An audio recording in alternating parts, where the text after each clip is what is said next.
திருவண்ணாமலைக்கு போனோம்னா கையில காசு இல்லாம திருவண்ணாமலைக்கு போக முடியாது. ஆனா காசு இல்லாம போறதுக்கான கோயிலுக்கு நீங்க போக மாட்டீங்க.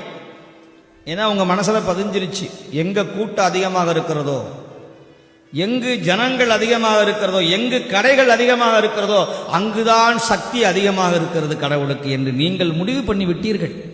சோழ நாட்டில் எத்தனை சிவாலயங்கள் கேட்பாரற்று கிடக்குதுன்னு உங்களுக்கெல்லாம் தெரியுமா தெரியாதான்னு எனக்கு தெரியாது. ஆனால் எனக்கு தெரியும், எத்தனையோ பாடல் பெற்ற தலங்கள், வெறும் ஆடு மாடுகள் மட்டுமே வழிபடக்கூடிய இடங்கள், ஜந்துக்கள் வழிபடக்கூடிய சிவாலயங்கள், முருகன் மட்டுமே அமைதியாக தன்னந்தனியாக நிற்கிற ஆலயங்கள் எத்தனையோ உண்டு, அம்பிகை முதற்கொண்டு.